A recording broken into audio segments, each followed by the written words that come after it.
아버지, 제가 무슨 죄를 지었습니까? 10살 소년의 절규가 한양 저자거리에 울려 퍼졌습니다. 어제까지만 해도 이 아이는 한양에서 가장 귀한 대접을 받던 도련님이었습니다. 비단 옷을 입고 사서삼경을 외우던 이 10살 소년의 손에는 하루아침에 차가운 쇠사슬이 채워졌습니다. 아버지는 눈앞에서 목이 잘렸고 어머니는 옥사했습니다. 하지만 소년에게 허락된 슬픔은 없었습니다. 관리는 소년의 이름 김성모를 지우고 노비 명부에 단 2글자를 새로 적어 넣습니다. 막쇠. 5대째 이어온 명문 사대부 가문이 단 하룻밤 만에 흔적도 없이 증발해버린 사건. 조선을 뒤흔든 이 잔혹한 비극은 대체 어디서부터 시작된 걸까요? 이 이야기가 궁금하시다면 영상 끝까지 함께 해주시기 바랍니다. 영상이 도움이 되셨다면 구독과 좋아요가 이 채널을 이어가는 큰 힘이 됩니다. 1504년 4월 한양 저자거리에 사람들이 구름처럼 모여들었습니다. 오늘은 영모제로 몰린 양반 관료들의 처형이 집행되는 날이었습니다. 갑자사와 연산군의 생모 패비 윤씨의 원한을 푼다는 명목으로 시작된 대숙청이 한창이었습니다. 처형장 한가운데에 차명대가 놓여 있었고 그 주변으로 수십 명의 죄인들이 결박당한 채 무릎을 꿇고 있었습니다. 그 중에는 성종 시절 삼품 당상관까지 지낸 한 집안의 가장도 포함되어 있었습니다. 5대째 이어온 양반 가문의 자랑이자 200여 평 기와집의 주인이었던 그는 이제 역적으로 낙인 찍혀 목숨마저 잃게 될 처지였습니다. 그의 곁에는 16살 된 장남이 함께 무릎을 꿇고 있었습니다. 대명률에 따르면 영모죄에 연좌된 16세 이상의 남자 직계는 모두 사형에 처해졌습니다. 아버지와 아들, 두 사람 모두 오늘 이 자리에서 목숨을 잃게 될 것이었습니다. 하지만 더 큰 비극은 살아남은 가족들에게 기다리고 있었습니다. 처형장 뒤편에는 10살 된 차남과 7살 된 딸이 의금부 나졸들에게 둘러싸여 서 있었습니다. 어머니는 이미 밤사이 옥에서 죽었습니다. 16세 이상 여성도 영모죄에는 가차없이 처벌을 받았던 것입니다. 차남의 이름은 김성모였습니다. 겨우 10살이었지만 그는 모든 것을 이해하고 있었습니다.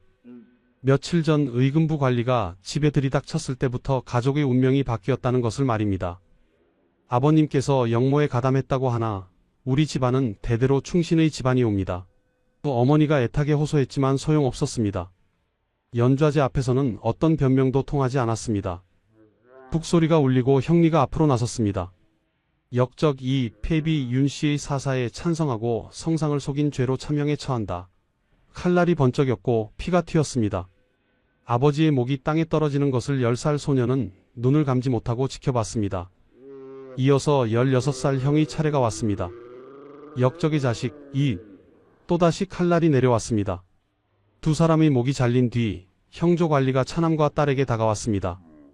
대명률에 의하면 16세 미만 남자와 여자는 사형을 면하고 관가의 노비로 영속시킨다. 너희는 오늘부터 공노비다.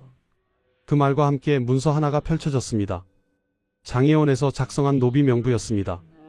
거기에는 이제껏 김성모라고 불리던 소년의 이름이 막쇠로, 김소화라고 불리던 딸의 이름이 어린년으로 적혀 있었습니다. 안 됩니다. 저희는 아무 죄도 짓지 않았습니다. 이 10살 소년이 울부짖었지만 나졸들은 그를 거칠게 일으켜 세웠습니다. 그날로 두 남매는 서로 다른 곳으로 끌려갔습니다. 10살 소년은 장혜원 소속 관청 노비로, 7살 소년은 궁궐의 시중 노비로 배속되었습니다. 며칠 전까지만 해도 서당에서 천자문을 배우던 도련님이었고 규방에서 자수를 배우던 규수였습니다. 하지만 이제 그들에게는 성씨도 양반의 신분도 미래에 대한 희망도 없었습니다. 오직 역적의 자식이라는 낙인과 공노비라는 신분만이 남았을 뿐이었습니다. 가문의 재산은 모두 관가에 몰수되었습니다. 200여 평의 기와집도 10여 명의 노비들도 수백 마지기의 논밭도 모두 빼앗겼습니다. 집안 대대로 전해오던 족보는 불태워졌고 조상의 위패는 산산조각이 났습니다. 5대째 이어온 양반 가문이 하루아침에 흔적도 없이 사라진 것입니다. 이 이야기가 궁금하시다면 영상 끝까지 봐주시기 바랍니다. 구독과 좋아요는 이 채널에 큰 힘이 됩니다. 과연 이 가문에 무슨 일이 있었기에 이런 비극을 맞이하게 되었을까요? 며칠 전까지만 해도 이 가문은 한양에서 누구나 부러워하는 양반 집안이었습니다. 하지만 연산군의 광기 어린 복수가 시작되면서 모든 것이 달라졌습니다. 갑자사화는 무오사화보다 4배 이상 많은 239명을 처벌했고 그중 122명이 목숨을 잃었습니다. 하지만 기록에 남지 않은 연좌제 희생자들까지 합치면 그 수는 수백 명, 아니 수천 명에 달했을 것입니다. 영모제 한 번의 가문 전체가 노비로 전락하는 비극, 이것이 바로 조선시대 연좌제의 참혹한 현실이었습니다. 지금으로부터 3년 전인 1501년으로 돌아가 보겠습니다.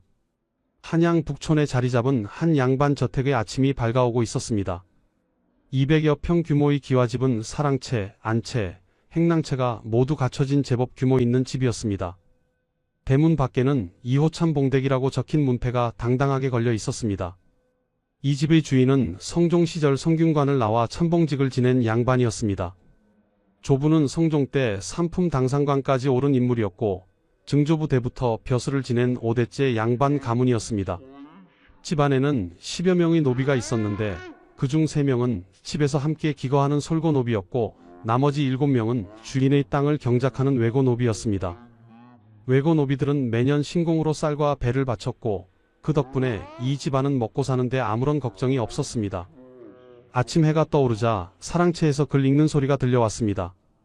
13살 된 장남 김성진이 사서 삼경을 큰 소리로 읽고 있었습니다. 아버지는 그런 아들을 흐뭇하게 바라보며 고개를 끄덕였습니다. 성진아, 네가 열심히 공부하여 과거에 급제하면 우리 집안은 더욱 번창하게 될 것이다.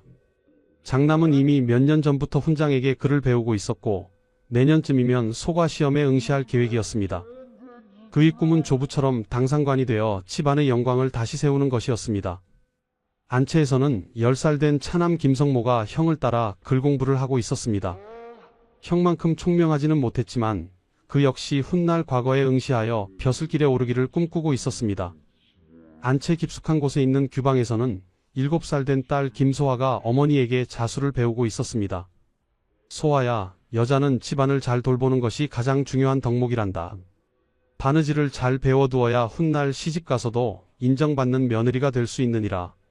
어머니의 말에 소화는 고개를 끄덕이며 바늘을 움직였습니다. 그녀의 미래는 이미 정해져 있었습니다. 양반집 규수로 자라 비슷한 양반 가문에 시집을 가는 것, 그것이 조선시대 양반집 딸의 당연한 삶이었습니다. 행랑채에서는 솔고노비들이 아침 식사 준비에 여념이 없었습니다. 막동아, 사랑채 마루를 깨끗이 쓸거라. 네, 마님. 솔고노비 막동이는 빗자루를 들고 사랑채로 향했습니다. 그는 이 집에서 태어나 평생을 이 집의 노비로 살아온 사람이었습니다. 그의 부모도 노비였고 그의 자식들도 노비가 될 운명이었습니다. 하지만 그는 자신의 처지를 한탄하지 않았습니다. 이것이 조선시대의 엄연한 현실이었고 그는 그저 순응하며 살아갈 뿐이었습니다. 정오가 되자 외고 노비 중 한 명이 집을 찾아왔습니다. 주인 어르신, 올해 가을 수확한 쌀을 가지고 왔습니다. 그는 커다란 쌀가마니를 짊어지고 왔습니다. 신공으로 바치는 것이었습니다. 수고했네. 올해 농사는 잘 되었는가? 네, 주인 어르신의 은혜로 풍년이었습니다. 외고 노비는 주인의 땅 두마지기를 경작하고 그중 절반을 신공으로 바쳤습니다. 나머지 절반으로 자신의 가족을 먹여 살렸고 자신도 따로 집을 가지고 살았습니다. 비록 노비 신분이었지만 재산을 소유할 수 있었고 가족과 함께 생활할 수 있었습니다. 조선시대 외고 노비는 이처럼 어느 정도 독립적인 생활이 가능했습니다. 저녁이 되자 가족들이 안채에 모여 저녁 식사를 했습니다. 상 위에는 흰 쌀밥과 된장찌개, 구운 생선, 나물 등이 푸짐하게 차려졌습니다. 양반 가문의 식사는 서민들의 그것과는 비교할 수 없을 만큼 풍성했습니다. 아버지, 오늘 훈장님께서 맹자를 가르쳐 주셨습니다. 장남이 말하자 아버지가 고개를 끄덕였습니다. 그래, 맹자의 가르침은 군자가 되기 위한 필수 학문이니라. 열심히 배우거라. 가족들의 얼굴에는 평화로운 미소가 가득했습니다. 이 행복이 영원할 것이라고 누구도 의심하지 않았습니다. 하지만 그들은 몰랐습니다. 이 평화가 곧 산산이 부서질 것이라는 사실을 말입니다. 한양에서는 이미 불길한 소문이 돌기 시작했습니다. 연산군의 폭정이 날로 심해지고 있다는 것, 무오사화 이후 대간들이 모두 입을 다물고 있다는 것, 그리고 곧 더 큰 화가 닥칠 것이라는 것을 말입니다. 1503년으로 시간이 흘렀습니다. 한양의 정치 상황은 날로 험악해지고 있었습니다. 1498년 무오사화로 김일손을 비롯한 살인파가 대거 숙청당한 이후 조정에는 침묵만이 감돌았습니다. 감히 왕에게 간언하는 신하가 없었고 모두가 연산군의 눈치만 살피며 하루하루를 보내고 있었습니다. 참봉 이호도 마찬가지였습니다. 그는 성종 시절 성균관에서 공부할 때 김종직의 제자들과 교류했던 적이 있었습니다. 직접적인 제자는 아니었지만 살인파의 학풍에 공감하고 있었습니다. 무오사화 때 그의 동문들 중 몇 명이 유배를 가거나 처형당했습니다. 그는 운이 좋게도 화를 면했지만 그 이후로는 더욱 조심스럽게 행동했습니다. 어느 날 저녁 참봉 이호는 옛 동료들과 은밀한 자리를 가졌습니다. 성종 시절 함께 벼슬을 지낸 동료들이 모인 자리였습니다. 자네들도 들었는가? 상감께서 생모 윤씨의 일을 알아차리셨다고 하네. 한 동료가 조심스럽게 말했습니다. 폐비 윤씨는 1482년 성종에 의해 사약을 받고 죽었습니다. 당시 성종의 후궁 정씨와 엄씨의 모함이 있었고 인수대비도 이를 묵인했다는 이야기가 있었습니다. 연산군은 즉위 초부터 이 사실을 알고 있었지만 지금까지 꾹 참아왔던 것으로 보였습니다. 그런 일을 어찌 지금에 와서 들추시려는 것인가? 선왕의 결정이었는데. 또 다른 동료가 우려를 표했습니다. 상감의 성정을 보아하니 언젠가는 큰 화가 날 것 같네. 우리 모두 조심해야 할 것이야. 참봉 이호는 그날 밤 집에 돌아와 잠을 이루지 못했습니다. 성종 시절 조정에 있었던 신하들이라면 누구도 이 일에서 자유로울 수 없었습니다.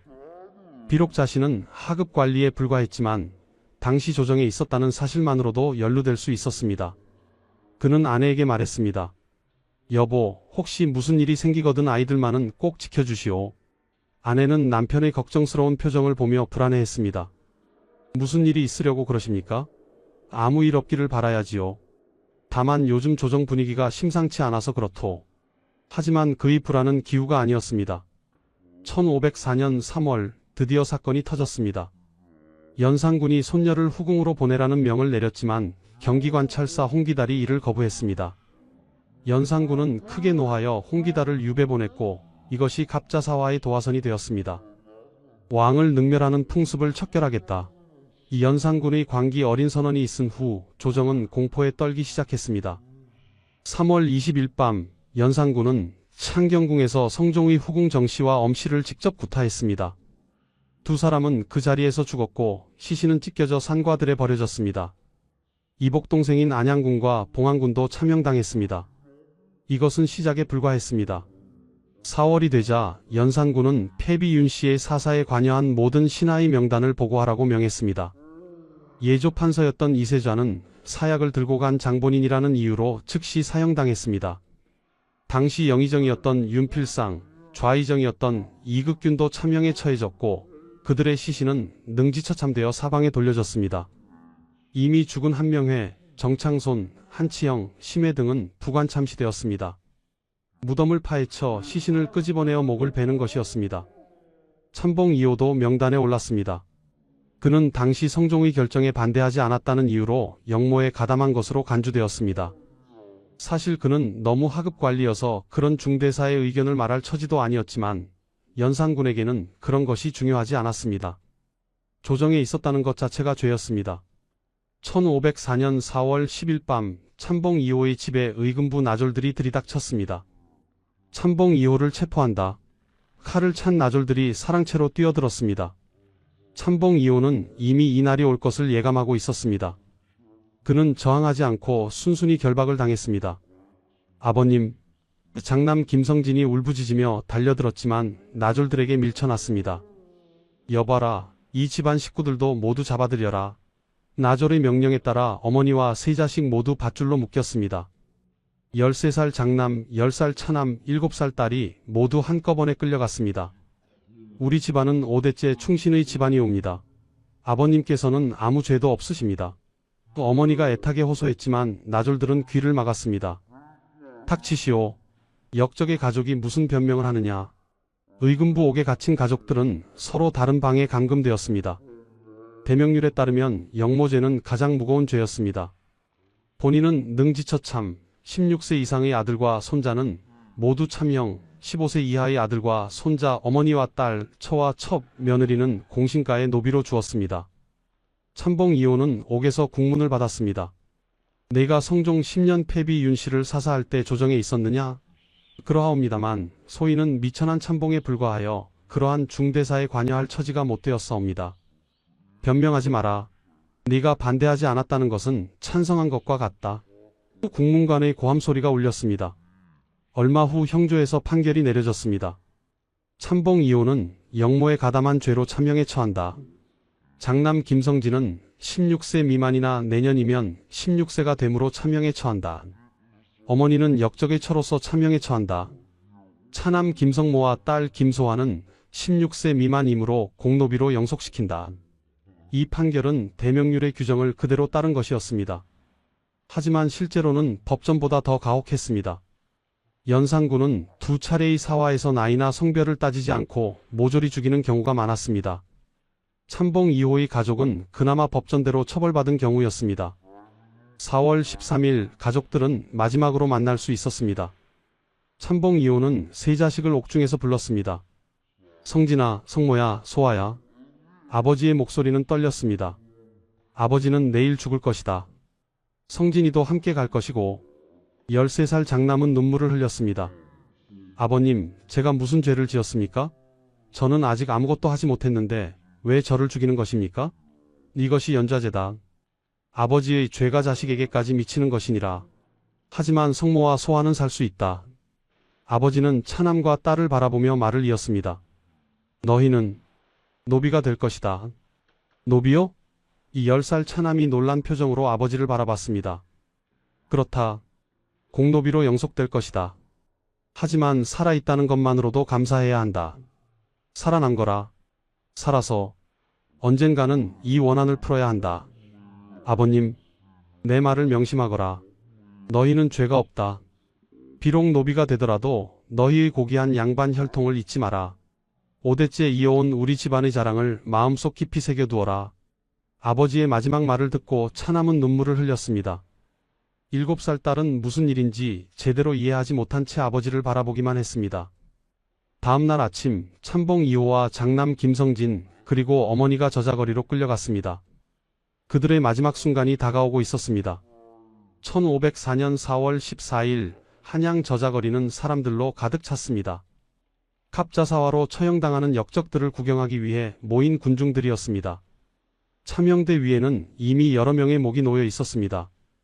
윤필상, 이극균, 성준 같은 고위 관료들의 목이었습니다. 이제 하급 관료들의 차례가 되었습니다.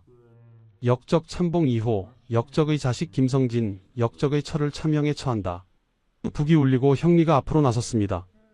참봉 2호는 마지막 순간까지 침착했습니다. 그는 하늘을 올려다보며 말했습니다. 하늘이시여, 제가 무슨 죄를 지었습니까? 패비 윤씨의 일은 선왕께서 결정하신 것이었습니다. 소인은 다만 신하로서 따랐을 뿐입니다. 하지만 그의 항변은 아무 소용이 없었습니다.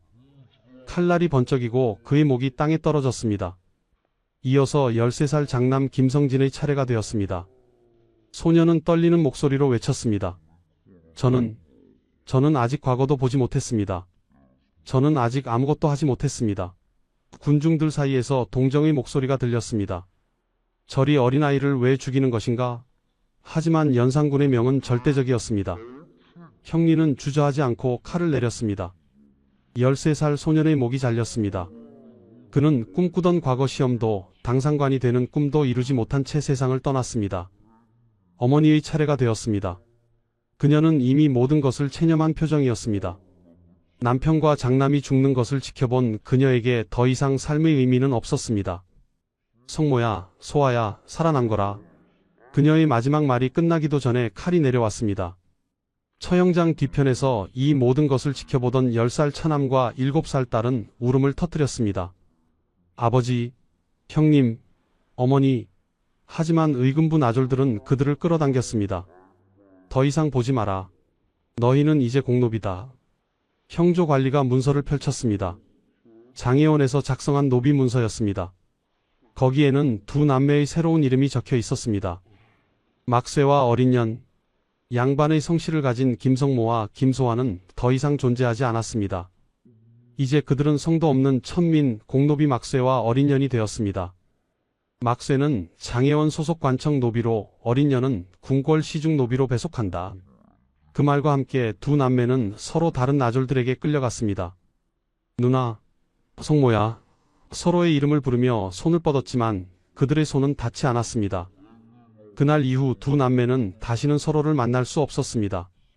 저자거리 한쪽에서는 참봉 2호의 집안 재산이 경매에 붙여지고 있었습니다. 200여 평 기와집, 지금 바로 관가에 납부하시면 헐값에 드립니다. 10여 명의 노비들, 모두 건강하고 일 잘하는 자들입니다. 집안의 모든 것이 흩어졌습니다. 솔고노비 막동이를 비롯한 노비들도 새 주인에게 팔려갔습니다. 외고 노비들이 경작하던 논밭도 관가에 몰수되었습니다. 집 안에 있던 가구, 그릇, 옷가지 등도 모두 빼앗겼습니다. 족보는 불태워졌고 조상의 위패는 산산조각이 났습니다. 5대째 이어온 양반 가문이 하루아침에 완전히 소멸한 것입니다. 이것이 바로 연좌제의 무서움이었습니다. 한 사람의 죄가 가문 전체를 멸망시켰고 살아남은 자들마저 노비로 만들어버렸습니다. 그날 저녁 막쇠는 장혜원 노비 숙소에 끌려갔습니다. 좁고 어두운 방에는 이미 여러 명의 노비들이 빽빽이 누워 있었습니다. 새로 온 놈이냐? 너도 역적의 자식이로구나. 한 노비가 비웃듯 말했습니다. 역적의 자식들은 더 혹독하게 다뤄진다. 각오해라. 막쇠는 아무 말도 하지 못하고 구석에 웅크렸습니다. 며칠 전까지만 해도 따뜻한 온돌방에서 자던 도련님이었습니다. 하지만 이제 그는 차갑고 습한 노비 숙소에서 잠을 청해야 했습니다. 궁궐로 끌려간 어린 년도 마찬가지였습니다. 7살 어린 나이에 궁녀들의 시중을 들어야 했고 조금만 실수해도 매를 맞았습니다. 역적의 딸이라고 감히 게으름을 피우느냐. 궁녀의 매가 어린 소녀의 등을 때렸습니다. 그녀는 울음을 삼키며 다시 일을 해야 했습니다. 며칠 전까지만 해도 규방에서 자수를 배우던 규수였지만 이제는 궁녀들의 시중이나 드는 천한 노비가 되어버린 것입니다. 막쇠의 첫 아침은 비참했습니다. 동이 트기도 전에 노비 감독관의 호통 소리에 잠을 깼습니다. 일어나라. 게으름 피우는 놈은 매를 맞는다. 이 10살 소녀는 부스스 일어나 밖으로 나갔습니다. 차가운 새벽 공기가 뼛속까지 파고들었습니다. 옷은 너덜너덜한 베옷 한 벌뿐이었고 신발도 제대로 된 것이 없었습니다. 오늘부터 내가 할 일을 알려주마. 감독관이 그를 데리고 관청 뒤편으로 갔습니다. 그곳에는 산더미 같은 똥더미가 쌓여 있었습니다. 이것을 모두 치워라. 해가 지기 전에 다 끝내지 못하면 저녁밥은 없다. 며칠 전까지만 해도 사서삼경을 공부하던 도련님이었습니다. 하지만 이제 그는 똥을 치우는 천한 일을 해야 했습니다. 그는 눈물을 흘리며 삽을 들었습니다. 하지만 울 수도 없었습니다. 울면 맞았기 때문입니다. 정오가 되어 점심시간이 되었습니다.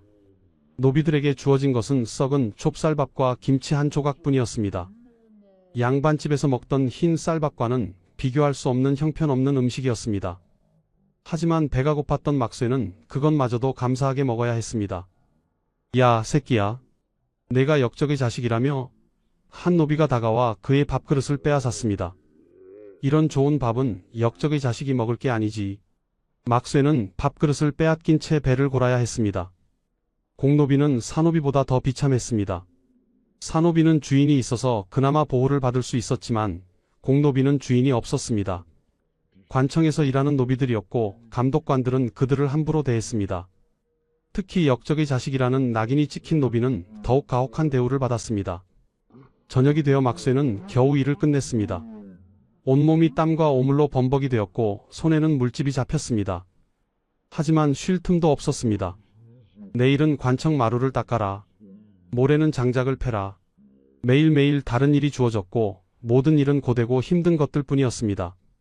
밤이 되어 노비 숙소로 돌아왔을 때 막쇠는 탈진해서 그 자리에 쓰러졌습니다. 아버지, 어머니, 형님.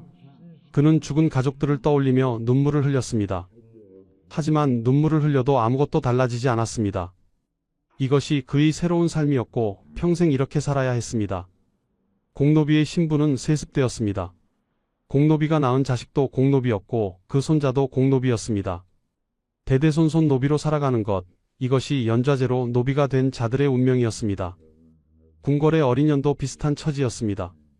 7살 어린 나이였지만 그녀에게 자비는 없었습니다. 역적의 딸 주제에 감히 실수를 하느냐. 궁녀의 매가 어린 소녀의 뺨을 때렸습니다. 그녀는 궁녀들의 빨래를 해야 했고 방을 청소해야 했고 심부름을 해야 했습니다. 조금만 게으름을 피워도 매를 맞았고 조금만 말대꾸를 해도 밥을 굶었습니다. 며칠 전까지만 해도 규방에서 자수를 배우던 규수였지만 이제는 다른 사람의 시중이나 드는 천한 노비가 되어버렸습니다. 그녀는 밤마다 울었습니다. 오빠, 나 여기 있어. 하지만 오빠 막쇠는 그녀의 울음소리를 들을 수 없었습니다. 두 남매는 각각 다른 곳에서 고된 노비 생활을 하고 있었고 서로 만날 방법도 없었습니다. 시간이 흐르면서 막쇠의 몸에는 변화가 생겼습니다. 10살 소년이었던 그는 점점 자라났고 노비 일에도 익숙해졌습니다. 하지만 그의 마음속에는 언제나 아버지의 마지막 말이 새겨져 있었습니다. 너희는 죄가 없다. 비록 노비가 되더라도 너희의 고귀한 양반 혈통을 잊지 마라. 그는 자신이 노비라는 사실을 받아들였지만 마음속 깊은 곳에서는 자신이 양반의 후손이라는 자부심을 잃지 않았습니다. 하지만 현실은 냉혹했습니다. 노비 문서에는 그가 역적의 자식이라고 명시되어 있었고 그 낙인은 평생 지워지지 않았습니다. 설령 언젠가 양인으로 신분 상승을 하더라도 역적의 자식이라는 기록은 영원히 남았습니다. 조선 왕조실록에는 이런 기록이 수없이 많았습니다. 관료의 집안이 영모에 연루되어 노비로 영속되었다. 갑자사화로 얼마나 많은 가문이 이렇게 멸망했는지 정확한 숫자는 알 수 없었습니다. 하지만 분명한 것은 연산군의 관기가 수백 수천 명의 무고한 사람들을 노비로 만들었다는 사실이었습니다. 1528년 중종 23년의 봄이었습니다. 갑자사화가 일어난 지 24년이 지났습니다. 연산군은 1506년 중종 반정으로 폐위되어 강화도에서 죽었고 중종이 왕위에 올랐습니다. 갑자사화의 피해자들 중 상당수가 신원되었고 억울하게 죽은 이들의 명예가 회복되었습니다. 하지만 모든 이가 구제받은 것은 아니었습니다. 장애원 뒤편 노비 숙소에서 한 사내가 아침 일찍 일어났습니다. 34살이 된 막쇠였습니다. 한때 김성모라는 이름을 가진 양반집 도련님이었지만 이제는 그저 막쇠라는 이름의 공노비에 불과했습니다. 그는 24년 동안 관청에서 온갖 굳은 일을 해왔습니다. 똥을 치우고 마루를 닦고 장작을 패고 짐을 나르고 말을 돌보고 공노비가 할 수 있는 모든 일을 다 했습니다. 세월이 흐르면서 그의 외모도 완전히 바뀌었습니다. 한때 단정했던 얼굴은 거칠고 주름진 얼굴이 되었고 한때 부드러웠던 손은 굳은 살로 덮인 거친 손이 되었습니다. 옷은 언제나 너덜너덜한 베옷이었고 신발은 바닥이 다 다른 집신이었습니다. 하지만 그는 살아 있었습니다. 24년 동안 수많은 고난과 역경 속에서도 그는 끝까지 살아남았습니다. 그것은 아버지의 마지막 부탁 때문이었습니다. 살아남거라. 10살 때 들었던 아버지의 말을 그는 평생 잊지 않았습니다. 막쇠는 20년 전에 같은 공노비 여자와 혼인했습니다. 관가에서 정해준 혼인이었습니다. 공노비끼리 결혼하면 낳은 자식도 모두 공노비가 되기 때문에 관가에서는 적극적으로 공노비들의 혼인을 장려했습니다. 그에게는 지금 3명의 자식이 있었습니다. 14살 된 장남, 10살 된 차남, 7살 된 딸이었습니다. 세 자식 모두 태어날 때부터 공노비였습니다. 아버지, 오늘은 무슨 일을 하십니까? 장남이 물었습니다. 그 아이도 벌써 14살이 되어 막쇠를 도와 관청 일을 하고 있었습니다. 오늘은 관청 마당을 쓸고 장작을 패야 한다. 네, 아버지. 제가 도와드리겠습니다. 부자가 함께 일을 하는 모습은 다른 노비들에게도 익숙한 풍경이었습니다. 공노비는 대대로 세습되었고 부자가 함께 관청에서 일하는 것은 당연한 일이었습니다. 막쇠는 아들에게 말했습니다. 성실하게 일하거라. 우리는 비록 노비이지만 성실하게 일하면 인정받을 수 있다. 하지만 그것은 공허한 위로에 불과했습니다. 아무리 성실하게 일해도 공노비는 영원히 공노비였습니다. 신분 상승의 기회는 거의 없었습니다. 어느 날 막쇠는 관청에서 신원 명단을 보게 되었습니다. 갑자사와 피해자들의 신원 명단이었습니다.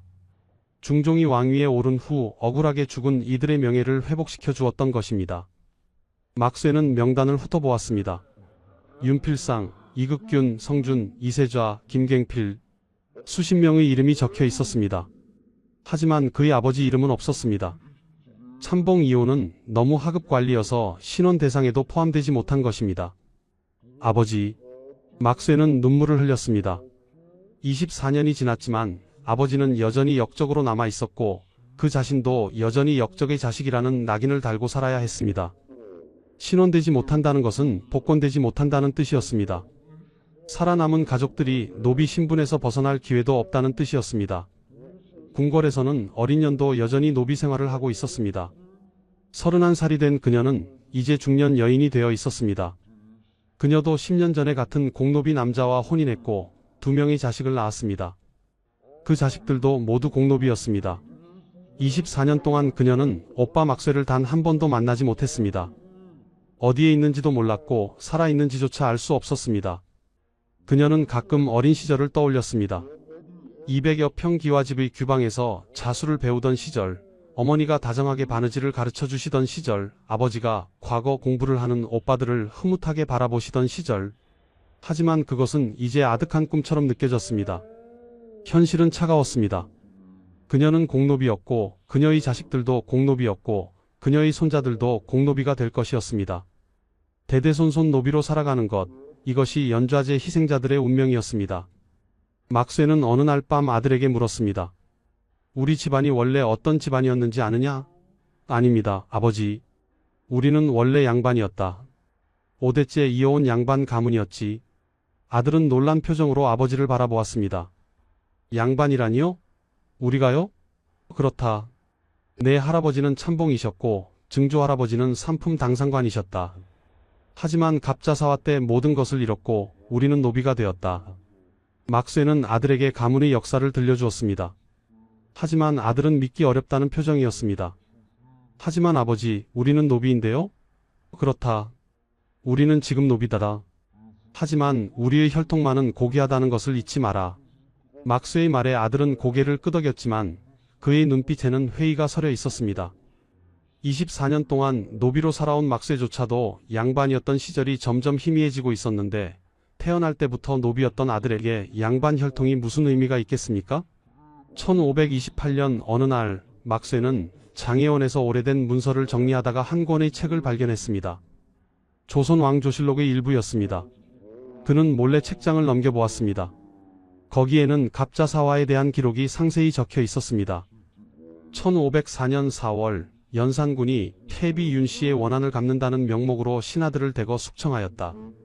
처벌받은 자가 239명이고 그중 122명이 목숨을 잃었다. 연좌제에 따라 그 가족들도 모두 처벌받았으니 16세 이상 남자는 사형, 16세 미만과 여자는 공노비로 영속되었다. 막쇠는 눈물을 흘렸습니다. 자신과 같은 처지의 사람들이 얼마나 많았는지 알 수 있었습니다. 239명의 처벌받은 자들, 그들의 가족까지 합치면 수천 명이 노비로 전락했을 것입니다. 조선 왕조실록을 더 넘겨보니 이런 기록들이 수없이 많았습니다. 관료의 집안이 영모에 연루되어 노비로 영속되었다는 문장이 실록 곳곳에 등장했습니다. 무오사화, 갑자사화, 기묘사화, 을사사화. 조선 전기사화가 일어날 때마다 수많은 양반 가문이 하루아침에 노비로 전락했습니다. 연좌제는 조선시대 내내 시행된 제도였습니다. 대명률에 명시된 이 제도는 영모제를 엄격하게 다스리기 위한 것이었지만 그 결과는 참혹했습니다. 한 사람의 죄가 가문 전체를 멸망시켰고 무고한 자녀들까지 노비로 만들었습니다. 특히 공노비가 된 자들의 삶은 더욱 비참했습니다. 사노비는 주인이 있어 그나마 보호를 받을 수 있었지만 공노비는 주인이 없었습니다. 관가의 재산으로 취급되었고 관리들은 그들을 함부로 대했습니다. 역적의 자식이라는 낙인까지 있었기에 공노비 중에서도 가장 가혹한 대우를 받았습니다. 노비의 신분은 세습되었습니다. 조선시대에는 일천즉천이라는 원칙이 있었습니다. 부모 중 한쪽이라도 노비면 자식도 노비가 되는 것이었습니다. 공노비가 양인과 결혼해도 자식은 공노비였고 공노비끼리 결혼하면 당연히 자식도 공노비였습니다. 이렇게 노비의 수는 기하급수적으로 늘어났습니다. 17세기 조선의 노비 비율은 전체 인구의 30%에서 40%에 달했습니다. 일부 지역에서는 50%를 넘기도 했습니다. 이는 세계사적으로도 유례가 드문 높은 비율이었습니다. 그중 상당수가 연좌제로 인해 노비가 된 자들과 그 후손이었습니다. 한 번 노비가 되면 대대손손 노비로 살아야 했고 신분 상승의 기회는 거의 없었습니다. 막쇠는 실록을 덮으며 깊은 한숨을 쉬었습니다. 24년 동안 그는 언젠가는 신분을 회복할 수 있을 것이라는 희망을 품고 살았습니다. 하지만 이제 그 희망마저 사라졌습니다. 중종이 왕위에 오른 지 20년이 넘었지만 하급 관리였던 그의 아버지는 신원되지 못했습니다. 신원되지 못한다는 것은 복권도 없다는 뜻이었습니다. 그와 그의 누이 그리고 그들의 자손들은 영원히 공노비로 살아야 했습니다. 그날 밤 막쇠는 하늘을 올려다보며 물었습니다. 우리가 무슨 죄를 지었습니까? 아버지가 영모에 가담했다지만 그것조차 확실하지 않았습니다. 아버지는 다만 조정에 있었다는 이유만으로 역적이 되었습니다. 그리고 우리는 아무 죄도 없이 노비가 되었습니다. 이것이 정의입니까? 하지만 하늘은 대답하지 않았습니다. 조선시대의 연좌제는 가혹했지만 합법적이었습니다. 대명률에 명시된 제도였고 조선의 법전인 경국대전에도 그대로 수록되었습니다.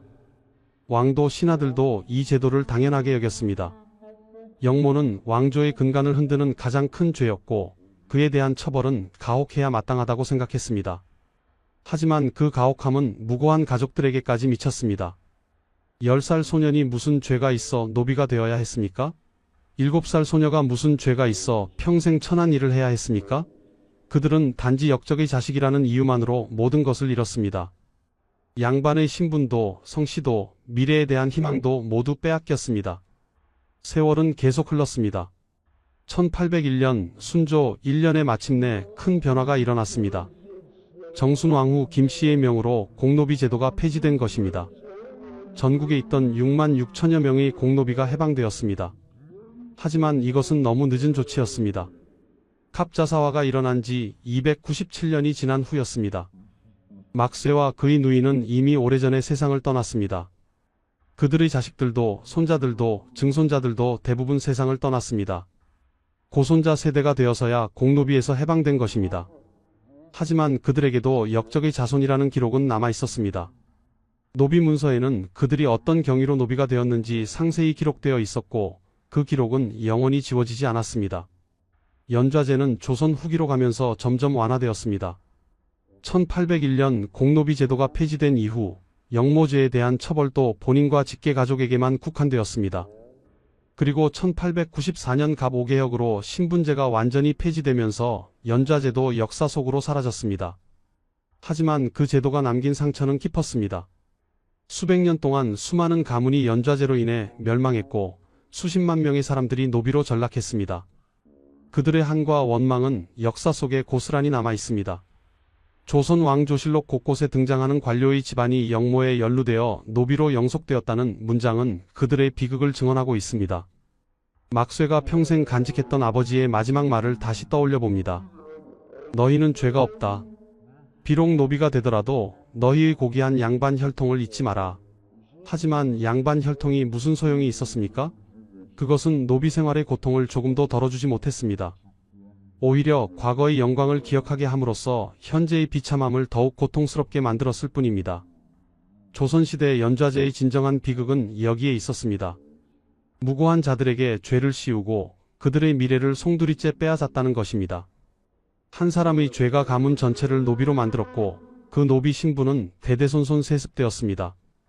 이것이야말로 권력의 칼날이 얼마나 무서운지를 보여주는 역사의 교훈이었습니다. 오늘날 우리는 연좌제가 폐지된 사회에 살고 있습니다. 한 사람의 죄가 가족에게까지 미치지 않습니다. 이것은 당연한 것처럼 보이지만 실은 수백 년에 걸친 역사적 발전의 결과입니다. 조선시대 연좌제 희생자들의 비극이 있었기에 우리는 그러한 제도의 부당함을 깨닫게 되었습니다. 막쇠와 어린 년 그리고 수많은 연좌제 희생자들의 한과 원망이 역사의 교훈으로 남아있는 것입니다. 권력은 영원하지 않습니다. 연산군의 폭정도 12년 만에 끝났습니다. 하지만 그가 저지른 잘못의 상처는 수백 년 동안 이어졌습니다. 갑자사화로 노비가 된 자들과 그 후손들은 297년이 지나서야 해방되었습니다. 이것이 바로 부당한 권력 행사가 남기는 역사의 상처입니다. 과연 막쇠와 어린 년에게 잘못이 있었을까요? 그들은 단지 역적의 자식이라는 이유만으로 평생을 노비로 살아야 했습니다. 그들의 자식들도 손자들도 증손자들도 모두 노비로 살았습니다. 5대째 양반 가문이었던 그들의 집안은 하루아침에 노비 가문으로 전락했고 다시 양반으로 돌아갈 기회는 영원히 오지 않았습니다. 이것이 바로 조선시대 연좌제의 잔혹한 현실이었습니다. 한 번 떨어진 칼날은 가문 전체를 베었고 그 상처는 대대손손 이어졌습니다. 지금까지 조선시대 하루아침에 양반에서 노비가 된 양반 가문의 비참한 비극을 들려드렸습니다. 구독과 좋아요는 이 채널이 더 좋은 역사 이야기를 전하는 데 큰 힘이 됩니다. 감사합니다. 홍위야, 미안하구나. 1468년 9월의 어느 깊은 밤 창덕궁 침전의 공기는 무겁게 가라앉아 있었습니다. 침상 위에는 조선의 절대 권력자 제7대 왕 세조가 신음하고 있었죠. 하지만 그 모습은 우리가 아는 위험 있는 왕의 모습이 아니었습니다. 온몸을 뒤덮은 정체 모를 종기에서는 끊임없이 피와 고름이 흘러나왔고 방 안은 숙련된 내관들조차 코를 찌르는 악취에 고개를 돌릴 정도로 처참했습니다. 13년 전 조카의 왕자를 빼앗고 수많은 충신을 피로 씻어내며 얻어낸 그 강력한 권력의 끝이 고작 이것이었을까요? 죽음을 직전에 둔 왕의 입에서 흘러나온 마지막 이름은 놀랍게도 홍이었습니다. 바로 그가 영월의 차가운 강가에서 죽음으로 몰아넣었던 어린 조카 단종의 본명이었죠. 평생을 악몽과 피부병에 시달리며 자신이 죽인 이들의 환영을 보아야 했던 남자. 내가 왕이 되지 않았더라면 우리는 평범한 숙부와 조카로 남았을까? 조선 역사상 가장 잔혹한 찬탈자이자 가장 고독했던 군주 세조. 그가 왕자를 얻기 위해 치렀던 충격적인 대가와 소름 돋는 최후의 기록을 지금 바로 공개합니다. 이 영상이 궁금하시다면 끝까지 시청해 주시고 구독과 좋아요로 저희 채널에 큰 힘을 실어주시기 바랍니다. 1468년 9월 7일 창덕궁 수강궁 침전에는 긴장감이 흐르고 있었습니다. 세조의 병세가 급격히 악화된 것입니다. 온몸을 뒤덮은 종기에서는 끊임없이 피와 고름이 흘러나왔고 그 악취는 궁궐 전체를 가득 채웠습니다.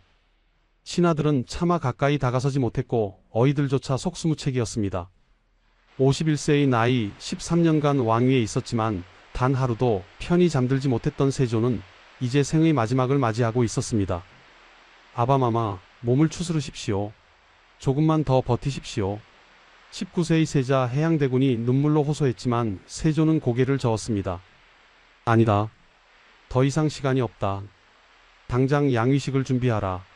세조의 목소리는 떨리고 있었습니다. 침전 밖에서는 한명회와 신숙주를 비롯한 중신들이 급히 모여들었습니다. 이들 모두 11년 전 단종을 몰아내고 세조를 왕으로 옹립했던 공신들이었습니다. 서둘러 진행된 양위식, 수강궁 중문에서 19세의 해양대군이 조선 제8대 왕 예종으로 즉위했습니다. 그날 밤 세조는 홀로 침상에 누워 있었습니다. 눈을 감으면 보이는 것은 11년 전 그날의 광경이었습니다. 영월 관아에서 목을 메고 죽은 17세 조카의 모습, 침전 마루에 피를 흘리며 쓰러진 김종서의 모습, 능지처참을 당하며 자신을 저주하던 성산문의 목소리가 귓가에 맴돌았습니다. 홍이야, 내가 잘못했구나. 세조는 중얼거렸습니다. 밤새도록 악몽에 시달리던 세조는 다음 날인 9월 8일 새벽 마침내 숨을 거두었습니다. 조선 역사상 가장 강력한 권력을 휘둘렀던 왕, 하지만 평생 죄책감과 공포에 시달려야 했던 한 남자의 51년생이 그렇게 끝났습니다. 그는 왜 이런 최후를 맞이해야 했을까요? 무엇이 이 사람을 이렇게 만든 걸까요? 때는 1417년으로 거슬러 올라갑니다. 태종 17년 11월 11일, 당시 충녕대군이었던 세종과 소원왕후 심씨 사이에서 둘째 아들이 태어났습니다. 바로 수양대군 훗날 세조가 될 아이였습니다. 어려서부터 수양대군은 남달랐습니다. 특히 무예에 뛰어났고 말타기와 활쏘기에서는 궁궐 안에서 따라올 자가 없을 정도였습니다. 호방한 성격에 대범한 기질을 가진 수양대군은 아버지 세종의 눈에 띄지 않을 수 없었습니다. 하지만 그에게는 치명적인 약점이 하나 있었습니다. 바로 차남이라는 사실입니다. 1421년 수양대군이 4살 때 형인 향세종의 장남이 세자로 책봉되었습니다. 훗날 문종이 될 이 형은 어려서부터 학문에 뛰어나 세종의 사랑을 독차지했습니다. 수양대군은 자라면서 깨달았습니다. 자신이 아무리 뛰어나도 왕이 될 수 없다는 사실을 말입니다. 1441년 7월 23일 수양대군에게 중요한 일이 일어났습니다. 형 세자빈이 아들을 낳은 것입니다. 바로 홍이 훗날 단종이 될 아이였습니다. 그런데 불행하게도 세자빈 현덕왕후는 출산 직후 산후병으로 세상을 떠났습니다. 이 아이가 자라서 조선의 왕이 될 것이고 자신은 영원히 숙부로만 남을 것임을 수양대군은 알고 있었습니다. 세월이 흘렀습니다. 1450년 세종이 승하하고 형 문종이 왕위에 올랐습니다. 수양대군의 나이 33세였습니다. 하지만 형 문종은 오랜 지병인 등창으로 고생하고 있었습니다. 즉위한 지 불과 2년 3개월 만인 1452년 5월 14일 문종이 39세의 나이로 승하했습니다. 왕위는 형의 아들 겨우 12세의 홍의에게 넘어갔습니다. 단종의 즉위였습니다. 어린 왕 주위에는 세종과 문종이 지명한 원로 대신들이 빙 둘러싸고 있었습니다. 좌의정 김종서, 우의정 황보인을 비롯한 집현전 출신 학자들과 무신들이 단종을 보필했습니다. 수양대군은 이 광경을 지켜보며 생각했습니다. 저 어린 것이 과연 나라를 다스릴 수 있을까? 저 늙은 대신들이 권력을 농단하고 있지 않은가? 수양대군의 야망이 꿈틀대기 시작했습니다. 그에게는 신복들이 있었습니다. 권람 한명회 같은 인물들이 수양대군 주변에 모여들기 시작했습니다. 1453년 여름 수양대군은 이들과 비밀리에 만났습니다. 지금의 조정은 썩어 있소. 어린 주상을 농락하는 간신들을 제거해야 하오.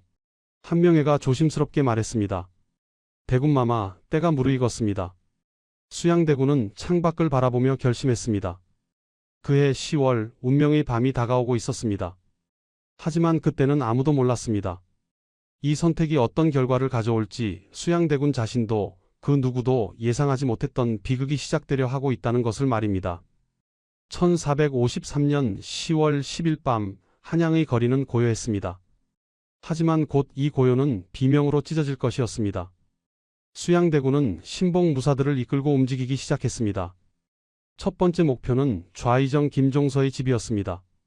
당시 70세의 노신 김종서는 여진족을 토벌하고 육진을 개척한 조선 최고의 명장이었습니다. 하지만 이날 밤 그는 자신의 침소에서 수양대군의 습격을 받았습니다. 대군마마, 이게 무슨 짓이십니까? 김종서가 소리쳤지만 이미 늦었습니다. 수양대군은 직접 철퇴를 들어 김종서의 머리를 내리쳤습니다. 조선 최고의 명장은 그렇게 자신의 집에서 비참하게 죽었습니다. 같은 시각 우의정 황보인의 집에도 자객들이 침입했습니다. 황보인과 그의 아들들이 차례로 살해당했습니다. 궁궐 안은 순식간에 아비규환이 되었습니다. 수양대군의 군사들이 궁궐을 장악했고 수양대군에게 반대할 만한 대신들이 하나둘 끌려 나왔습니다. 그날 밤 한양의 거리는 피로 물들었습니다. 다음날 아침 12세의 단종은 숙부 수양대군 앞에 서 있었습니다. 어린 왕은 떨고 있었습니다. 밤새 들려온 비명소리, 아침에 본 신하들의 시체, 그리고 피 묻은 옷을 입은 채 자신 앞에 선 숙부의 모습이 너무나 무서웠습니다. 조카마마, 역적들을 처단했사옵니다. 김종서와 황보인이 영모를 꾀하였기에 신이 먼저 이들을 제거했습니다. 수양대군의 목소리는 침착했습니다. 단종은 아무 말도 할 수 없었습니다. 12세의 어린 왕이 무엇을 할 수 있었겠습니까? 예. 숙부의 충정을 짐이 잘 알고 있소. 떨리는 목소리로 단종이 대답했습니다. 계유정난, 이것이 역사가 기록한 이 사건의 이름입니다. 하지만 정난이라는 말은 난리를 평정했다는 뜻입니다. 수양대군이 스스로 붙인 이름이었습니다. 역사 기록에 따르면 이날 밤 107명이 처형당했습니다. 하지만 실제 희생자는 훨씬 많았을 것으로 추정됩니다. 권력을 잡은 수양대군은 자신을 영의정으로 임명하고 조정을 완전히 장악했습니다. 단종은 이제 허수아비에 불과했습니다. 모든 정사는 수양대군이 결정했고 어린 왕은 그저 결재만 할 뿐이었습니다. 하지만 수양대군에게 반대하는 세력이 아직 남아 있었습니다. 바로 자신의 동생들이었습니다. 셋째 동생 안평대군은 학문과 예술에 뛰어난 인물로 많은 신하들의 존경을 받고 있었습니다. 수양대군은 안평대군이 자신의 권력에 위협이 된다고 판단했습니다. 1453년 10월 18일 계유정난이 일어난 지 불과 8일 만에 안평대군은 영모제로 몰려 사사되었습니다. 형님, 저는 결코 영모를 꾀하지 않았습니다. 안평대군이 울부짖었지만 소용없었습니다. 세종의 셋째 아들, 조선 최고의 명필이자 예술가였던 안평대군은 37세의 나이로 강제로 사약을 받고 죽었습니다. 수양대군은 이제 조선의 실질적인 지배자가 되었습니다. 단종은 왕의 자리에 있었지만 아무런 권한이 없었습니다. 하지만 수양대군의 야망은 여기서 멈추지 않았습니다. 그는 더 큰 것을 원했습니다. 바로 왕위 그 자체였습니다. 1455년 윤유월 수양대군은 마침내 결정적인 조치를 취했습니다.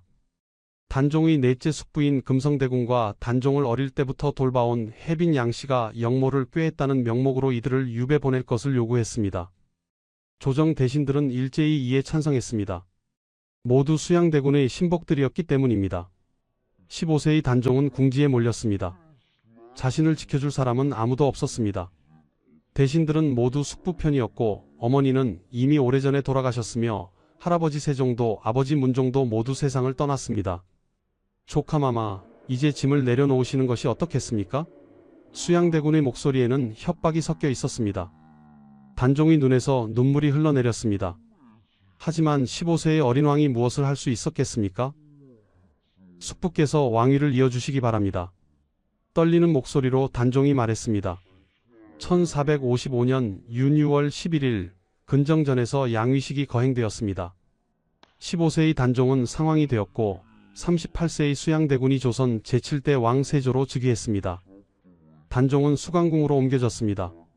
상왕이라는 이름은 좋게 들리지만 실제로는 유폐나 다름없었습니다. 자유롭게 밖을 나갈 수도 없었고 신하들을 만날 수도 없었습니다. 그날 밤 세조는 왕의 침전에 홀로 앉아 있었습니다. 마침내 손에 넣은 왕위, 평생을 꿈꿔왔던 이 자리에 드디어 앉게 되었습니다. 마침내 내가 왕이 되었다. 세조는 중얼거렸습니다. 하지만 이상하게도 기쁘지 않았습니다. 가슴 한편이 무겁고 답답했습니다. 그날 밤 세조는 처음으로 악몽을 꾸었습니다. 꿈속에서 형수 현덕왕후가 나타나 그를 저주했습니다. 내가 내 아들을 어찌하려느냐.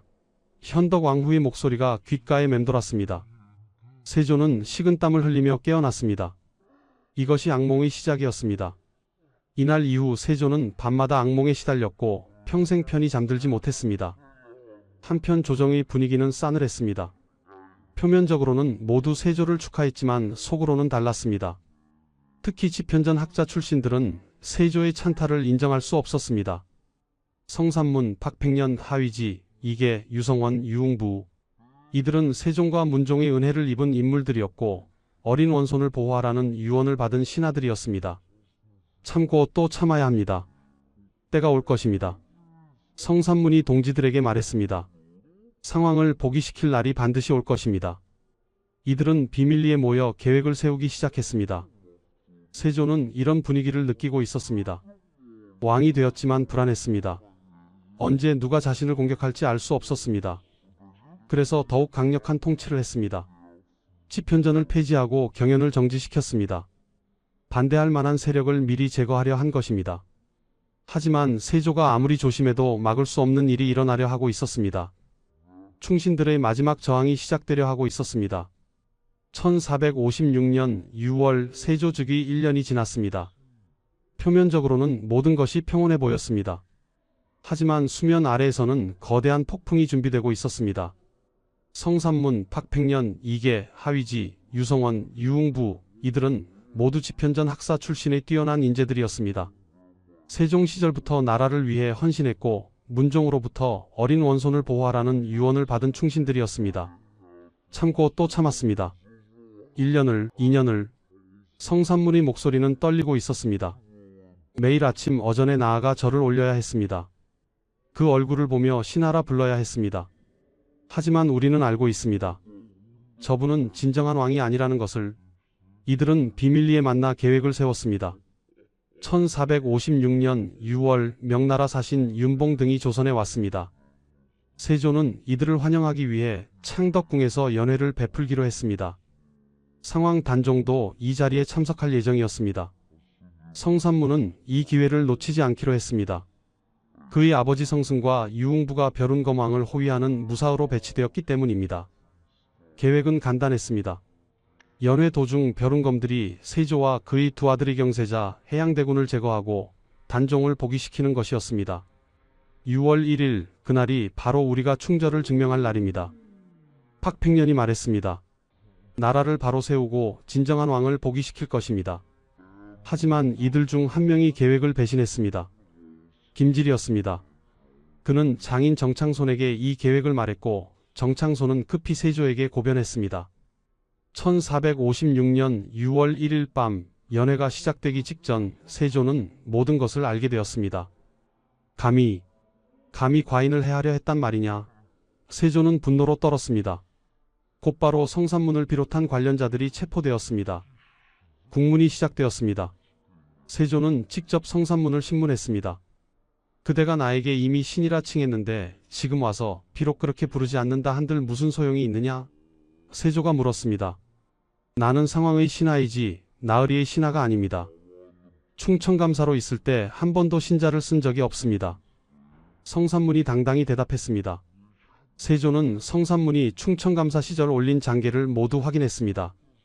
놀랍게도 모든 문서에 신 대신 클거자가 쓰여 있었습니다. 성산문은 세조를 왕으로 인정하지 않았던 것입니다. 팍팽년도 마찬가지였습니다. 진사, 팍팽년은 세조를 상감이 아니라 진사라고 불렀습니다. 왕이 아니라 그저 벼슬 아치라는 뜻이었습니다. 세조는 이들을 회유하려 했습니다. 여러 번 사람을 보내 살려주겠다고 약속했습니다. 하지만 이들은 끝까지 거부했습니다. 죽음은 두렵지 않습니다. 신은 다만 충절을 지킬 뿐입니다. 하위지의 어린 아들이 형장으로 끌려가면서 어머니에게 한 말입니다. 아버님이 이미 살해되셨으니 제가 홀로 살 수는 없습니다. 1456년 6월 능지처참이 시작되었습니다. 조선 역사상 가장 잔혹한 형벌이 집행되었습니다. 팔다리와 목을 각기 다른 수레에 묶어 찢어 죽이는 거열형이었습니다. 성산문, 팍팽년, 이계, 하위지, 유성원, 유흥부를 비롯해 무려 54명이 능지처참을 당했습니다. 심지어 팍팽년과 유성원은 형 집행 전에 자결했는데도 시체를 끌어내 거열형을 집행하는 잔혹함까지 보였습니다. 그들의 가족들도 참혹한 운명을 맞았습니다. 아버지, 아들, 형제, 조카들까지 모두 처형당했습니다. 단 하위지의 어린 조카들만은 나이가 어리다는 이유로 변방 유배로 끝났습니다. 사육신 사건과 관련해 70여 명이 처형되었고 그 가족들까지 합하면 희생자는 수백 명에 달했습니다. 한양의 거리는 다시 한번 피로 물들었습니다. 세조는 이들을 제거하며 안도했습니다. 이제 나를 반대할 자는 없다. 하지만 그날 밤부터 세조의 악몽은 더욱 심해졌습니다. 꿈속에서 거열형을 당하던 충신들이 나타나 그를 저주했습니다. 세조는 밤마다 비명을 지르며 잠에서 깼습니다. 그리고 세조는 결정을 내렸습니다. 이제 상황 단종도 제거해야 한다고 말입니다. 1457년 6월 세조는 중대한 결정을 내렸습니다. 사육신 사건에 상황 단종도 연루되었다는 명목으로 단종을 더 이상 상황으로 두지 않기로 한 것입니다. 6월 21일 단종은 노상군으로 강등되었습니다. 왕에서 상황으로, 상황에서 이제 군으로 격화된 것입니다. 그리고 강원도 영월로 유배 보내졌습니다. 17세의 단종은 영월로 가는 길에 눈물을 흘렸습니다. 12세의 왕이 되어 3년, 15세의 상황이 되어 2년, 이제 17세의 모든 것을 잃고 유배를 가는 신세가 된 것입니다. 영월 청령포 3면이 물로 둘러싸인 이곳에서 단종은 유폐 생활을 시작했습니다. 매일 관풍원에 올라 한양을 바라보며 시를 지었습니다. 언제쯤 돌아갈 수 있을까? 하지만 단종에게 남은 시간은 얼마 없었습니다. 1457년 9월 경상도 순흥에 유배되어 있던 금성대군 세조의 넷째 동생이 다시 복위거사를 계획했다가 발각되었습니다. 순흥부사 이보음과 함께 지역민들을 설득해 군사를 일으키려 했지만 안동 관노의 고변으로 사전에 발각된 것입니다. 금성대군은 사사되었고 이보음은 교수형에 처해졌습니다. 그리고 10월 21일 영월에 있던 단종에게 소식이 전해졌습니다. 숙부님이 돌아가셨다고? 단종은 충격에 빠졌습니다. 자신을 위해 거사를 일으킨 숙부, 그마저 이제 세상을 떠났습니다. 이제 단종을 지켜줄 사람은 아무도 없었습니다. 그날 금부도사 왕방연이 영월로 출발했습니다. 그의 손에는 사약이 들려 있었습니다. 왕방연이 영월 관하에 도착했을 때는 이미 해가 저물고 있었습니다.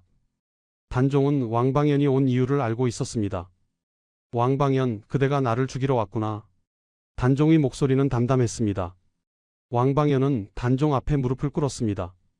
눈물이 흘러내렸습니다. 신이 어찌 전하를 왕방연은 차마 말을 잇지 못하고 엎드려 울기만 했습니다. 단종은 왕방연이 내민 사약을 물리쳤습니다. 사약은 거두어라. 나는 받지 않겠다.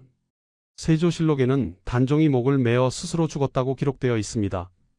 하지만 야사에는 단종을 모시던 관리가 공을 세우려고 단종을 교살했다고 전해집니다. 진실이 무엇이든 1457년 10월 21일 17세의 단종은 영월에서 생을 마감했습니다. 12세의 왕위에 올라 3년 상황으로 2년, 노산군으로 4개월, 짧고도 비극적인 17년의 생이 그렇게 끝났습니다. 단종의 시신은 영월 동을지에 안매장되었습니다. 예를 갖춰 장사 지냈다는 실록의 기록과 달리 실제로는 제대로 된 장례도 치르지 못했던 것으로 보입니다. 200년 후 단종을 복위시킬 때 단종의 묘를 찾는 데 어려움을 겪었다는 기록이 이를 증명합니다. 한양 궁궐에서 이 소식을 들은 세조는 안도의 한숨을 내쉬었습니다. 이제 나를 위협할 자는 없다. 하지만 그날 밤 세조는 또다시 악몽을 꾸었습니다. 꿈속에서 17세의 조카가 나타나 그를 저주했습니다. 숙부님, 왜 저를 이렇게 만드셨습니까? 세조는 비명을 지르며 잠에서 깼습니다. 온몸이 식은땀으로 젖어 있었습니다. 이것이 시작이었습니다. 이날 이후 세조의 몸에 이상한 증상이 나타나기 시작했습니다. 단종이 죽은 지 불과 한 달도 지나지 않은 1457년 9월 2일 세조에게 청천벽력 같은 소식이 전해졌습니다. 아바마마 세자 저하께서 무슨 일이냐? 어서 말하라. 세자 저하께서 승하하셨습니다. 세조는 그 자리에 주저앉았습니다. 장남 의경세자 1438년생으로 이제 겨우 19세였던 아들이 갑자기 죽은 것입니다. 세조는 직접 의경세자의 침소로 달려갔습니다. 침상에 누워있는 아들의 얼굴은 창백했습니다. 의경세자는 평소에도 건강이 좋지 않았지만 이렇게 갑자기 죽을 줄은 아무도 몰랐습니다. 아들아, 내 아들아. 세조는 아들의 시신을 안고 통곡했습니다. 세조는 아들을 끔찍이 아꼈습니다. 아들이 병들었을 때는 직접 약을 챙겼고 자신의 사가로 옮겨 치료하기도 했습니다. 하지만 결국 아들을 살리지 못했습니다. 백성들 사이에서는 소문이 돌기 시작했습니다. 형수 현덕왕후의 저주다. 단종을 죽인 세조에게 현덕왕후가 저주를 내린 것이다. 전설에 의하면 세조가 꿈에서 형수 현덕왕후를 보았다고 합니다. 현덕왕후가 세조에게 침을 뱉으며 말했다고 합니다. 내가 내 아들을 죽였으니 나도 내 아들을 데려가겠다. 실제로는 의경세자가 단종보다 한 달 먼저 죽었기에 이 이야기는 야사일 뿐입니다. 하지만 백성들은 이를 믿었고 세조에게 인과응보가 시작되었다고 생각했습니다. 세조는 분노했습니다. 1457년 6월 26일 세조는 형수 현덕왕후를 폐서인시켰습니다. 명목은 현덕왕후의 가족이 단종 복위 운동에 가담했다는 것이었지만 실제로는 아들의 죽음에 대한 분노였을 것입니다. 더 나아가 세조는 현덕왕후의 능인 현능을 파헤쳤습니다. 형수와 형 문종이 함께 묻혀있던 능을 파헤쳐 현덕왕후의 관을 끄집어낸 것입니다. 관을 물가의 범람 지역으로 옮겨 평민의 예로 다시 묻었습니다. 형에게도 형수에게도 엄청난 불경을 저지른 것이었습니다. 하지만 세조의 고통은 여기서 끝나지 않았습니다. 아들의 죽음 이후 세조는 밤마다 악몽에 시달렸습니다. 꿈속에서는 단종과 의경세자가 나타났고 사육신들이 나타나 그를 저주했습니다. 홍이야, 미안하구나. 아들아, 내가 잘못했구나. 세조는 잠을 이루지 못했습니다. 그리고 온몸에 이상한 증상이 나타나기 시작했습니다. 처음에는 작은 종기였습니다. 하지만 점점 번져나가기 시작했습니다. 온몸에 종기가 생겼고 그곳에서 끊임없이 피와 고름이 흘러나왔습니다. 어이들이 모든 방법을 동원했지만 낫지 않았습니다. 악취가 너무 심해 신하들도 가까이 다가서기 어려웠습니다. 세조는 온천욕을 즐겨 다녔습니다. 온양 온천을 비롯해 여러 곳의 온천을 찾아다니며 병을 고치려 했습니다. 하지만 소용없었습니다. 1466년 세조는 오대산 상원사에서 100일 기도를 드렸습니다. 문수보살에게 병을 낫게 해달라고 빌었습니다. 전설에 따르면 기도를 마치고 목욕을 하는데 동자승이 나타나 등을 밀어주었다고 합니다. 세조가 이 일을 말하지 말라고 하자 동자승이 대왕께서도 문수동자를 만났다는 말을 하지 마십시오라며 사라졌다고 합니다. 이후 세조는 오대산 상원사에 큰 시주를 했고 그곳에 자신의 피와 고름이 묻은 적삼을 봉안했습니다. 1984년 이 적삼이 발견되었을 때 실제로 피와 고름의 흔적이 남아 있었습니다. 세조의 고통이 얼마나 심했는지 알 수 있는 증거였습니다. 1457년 의경세자가 죽자 세조는 둘째 아들 해양대군을 세자로 책봉했습니다. 당시 해양대군의 나이는 8세였습니다. 원래라면 의경세자의 장남인 월산대군이 세손이 되어야 했지만 세조는 동생을 세자로 삼았습니다. 조카가 왕위를 찬탈할 수 있다는 것을 누구보다 잘 알고 있었기 때문일까요? 세조는 어린 세자를 보며 생각했습니다. 이 아이만은 지켜야 한다. 하지만 세조 자신도 알고 있었습니다. 자신의 몸이 점점 악화되고 있다는 것을, 이제 얼마 남지 않았다는 것을 말입니다. 1468년 9월 세조의 병세가 급격히 악화되었습니다. 온몸의 종기는 더욱 심해졌고 고름과 악취는 감당할 수 없을 정도였습니다. 51세의 세조는 자신의 죽음이 가까워졌음을 느꼈습니다. 세자를 불러라. 더 이상 시간이 없다. 세조의 목소리는 약했습니다. 19세의 세자 해양대군이 급히 침전으로 들어왔습니다. 아바마마, 세자야. 이제 내가 왕이 되어야 한다. 신숙주와 한명회를 믿어라. 이들이 너를 도울 것이다. 세조는 13년간 함께했던 신복들을 불러 세자를 부탁했습니다. 한명회와 신숙주, 구치관 등이 침전에 모였습니다. 세자를 잘 보필해 주시오. 부탁하오. 세조의 목소리는 간절했습니다. 1468년 9월 7일 급히 양위식이 준비되었습니다. 수강궁 중문에서 19세의 해양대군이 조선 제8대 왕 예종으로 즉위했습니다. 세조는 태상왕이 되었습니다. 하지만 태상왕의 자리는 단 하루뿐이었습니다. 그날 밤 세조는 홀로 침상에 누워 있었습니다. 창밖으로 달빛이 들어왔습니다. 세조는 천천히 눈을 감았습니다. 주마등처럼 지난 51년의 생이 스쳐 지나갔습니다. 1417년 세종의 둘째 아들로 태어나 수양대군으로 불리던 시절, 왕이 될 수 없다는 사실에 분노하던 젊은 시절, 1453년 계유정난의 그 피비린내 나는 밤, 1455년 마침내 손에 넣은 왕위, 1456년 능지처참을 당하던 충신들의 모습, 1457년 영월에서 죽은 조카 단종, 같은 해 죽은 아들 의경세자, 그리고 13년간 시달린 악몽과 병. 내가 왕이 되지 말았어야 했는가? 세조는 중얼거렸습니다. 권력을 얻었지만 평화는 얻지 못했구나. 홍이야, 미안하구나. 삼촌이 잘못했다. 1468년 9월 8일 새벽 세조는 수강궁 정전에서 조용히 숨을 거두었습니다. 향년 51세, 제위 13년이었습니다. 세조의 장례는 국장으로 치러졌습니다. 능은 경기도 남양주 당시 양주 광능으로 정해졌습니다. 하지만 세조의 죽음으로 비극이 끝난 것은 아니었습니다. 19세에 즉위한 예종은 아버지 세조의 병간호를 하느라 자신의 몸을 돌보지 못했습니다. 즉위 후 얼마 지나지 않아 예종의 발에 종기가 생기기 시작했습니다. 발이 점점 썩어 들어갔고 고통이 극심했습니다. 1469년 11월 28일 즉위한 지 불과 1년 2개월 만에 예종이 승하했습니다. 향년 20세였습니다. 세조의 두 아들 의경세자는 19세에, 예종은 20세에 모두 요절한 것입니다. 이것이 우연이었을까요? 백성들은 수군거렸습니다. 인과응보다. 조카를 죽인 대가를 아들들이 치른 것이다. 예종이 죽자 왕위는 의경세자의 둘째 아들인 13세 자을상군에게 넘어갔습니다. 바로 성종입니다. 결국 왕통은 세조의 장남 의경세자의 혈통으로 돌아온 것입니다. 성종은 즉위 후 아버지 의경세자를 덕종대왕으로 추존했습니다. 세조가 그토록 지키려 했던 둘째 아들의 혈통은 끊어졌고 왕위는 장남의 후손에게 돌아간 것입니다. 세조가 죽고 세월이 흘렀습니다. 세조의 후손들이 대대로 왕위를 이었고 조선은 계속되었습니다.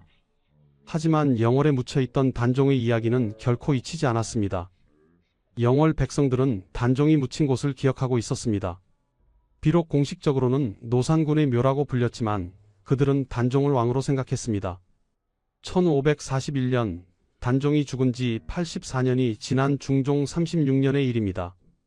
영월 군수 박충원이 부임했습니다. 그는 오래전부터 전해 내려오는 이야기를 들었습니다. 영월 어딘가에 노산군의 묘가 있다는 것이었습니다. 박충원은 직접 백성들을 만나 물었습니다. 노산군의 묘가 어디 있어? 영월의 호장이었던 엄흥도의 후손들이 나타났습니다.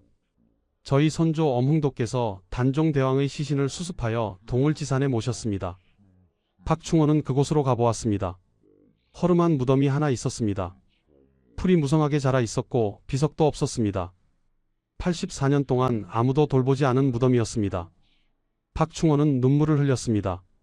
조선의 왕이었던 분이 이렇게. 그는 즉시 조정에 보고했고 중종의 허락을 받아 묘역을 정비했습니다. 비록 왕릉의 예는 갖추지 못했지만 적어도 제대로 된 무덤의 모습을 갖추게 되었습니다. 1580년 선조 13년에는 상석과 표석, 장명 등 망주석이 세워졌습니다. 조금씩 단종의 묘가 복원되어 가고 있었습니다. 하지만 여전히 단종은 공식적으로 노산군이었습니다. 왕이 아니라 군이었고 역적으로 기록되어 있었습니다. 세조의 후손들이 왕위를 이었기 때문에 단종의 복권은 쉽지 않았습니다. 세조를 부정하면 그 이후 모든 왕들의 정통성이 흔들리기 때문이었습니다. 시간은 계속 흘러 1681년 숙종 7년에 이르렀습니다. 단종이 죽은 지 224년이 지났습니다. 숙종은 세조의 10대 손이었습니다. 조정에서는 단종 복권에 대한 논의가 시작되었습니다. 서인과 노론을 중심으로 노산군을 복권해야 한다는 목소리가 높아졌습니다. 이들은 세조를 옹호했던 훈구파와 대립하며 성장한 살림 세력의 후손들이었습니다. 단종 대왕의 죽음은 억울한 것입니다. 세조께서 왕위에 오른 것은 인정하되 단종 대왕을 복권하는 것은 별개의 문제입니다. 1681년 7월 숙종은 특명을 내렸습니다. 노산군을 노산대군으로 추봉하라. 군에서 대군으로 승격된 것입니다. 아직 왕은 아니었지만 중요한 한 걸음이었습니다. 그리고 17년이 더 흘렀습니다. 1698년 숙종 24년 11월 6일 드디어 그날이 왔습니다. 전 현감 신규가 상소를 올렸습니다. 노산대군을 복위시켜야 합니다. 단종대왕의 죽음은 세조를 모시던 신하들의 강요 때문이었습니다. 단종대왕을 복위시킨다고 해서 세조께 누가 되는 것은 아닙니다. 조정은 격론을 벌였습니다. 하지만 결국 숙종은 결단을 내렸습니다. 노산대군을 복위하고 묘호를 단종이라 하라.